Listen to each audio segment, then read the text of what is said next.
উপজেলার মাইজবাগ ইউনিয়নের চরশঙ্কর গ্রামের নয়ন মিয়ার নামে একটি সাবমার্সেবল পাম্প বসানোর জন্য ১,২০,০০০ টাকা সরকারি বরাদ্দ আসে। সমপরিমাণ অর্থ আসে গ্রামের আবুল কাশেমের নামেও। অথচ তাদের নামে কল বরাদ্দের বিষয়টি জানেন না তারা। শুধু এ দুটি বিষয় নয়, উপজেলার ৯টি ইউনিয়নের ৫৯টি মিথ্যা প্রকল্প দেখিয়ে হাতিয়ে নেয় ৮৫,৯০,০০০ টাকা। এই প্রকল্পের সভাপতি ইউপি চেয়ারম্যানরাও জানেন না এ বিষয়ে। না, চেয়ারম্যানের সভাপতি হলো সব প্রকল্প আমি উঠাই নাই, টাকা পয়সা উঠাইছি না। তা বিষয় না জানেন আমি কাউকে দোষ দিতে পারবো না, এই সুযোগ তো আমার নাই। আমি তো একজন চেয়ারম্যান হিসাবে কি যে কোনো কথা বলার সুযোগ আছে আমার। প্রকল্প থেকে আসলে এটা পরে আবার করবে। তা আমি অনেকদিন ওনারে করলাম, তাগিদা দিলাম, বলছি বাবা এটা তো আমার কিছু করার নাই, এটা সরকারিভাবে যখন আসে তখন এটা দিব আর কি।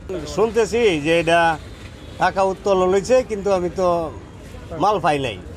চেষ্টা করুন এটা বাইর করার, যাতে জনগণ দেখে বুঝে যে না এরকম ধরনের ঘটনা করলে সত্যটা প্রমাণ করার দরকার। বর্তমান উপজেলা প্রকৌশলী প্রকল্পের নামে টাকা উত্তোলনের বিষয়টি সত্যতা নিশ্চিত করলেও অফিসে প্রকল্পের কোনো কাগজপত্র নেই। আর উপজেলা নির্বাহী কর্মকর্তা জানান, তিনি দায়িত্ব নেওয়ার পর এটি বাতিল করে নেওয়া হয়েছে নতুন প্রকল্প।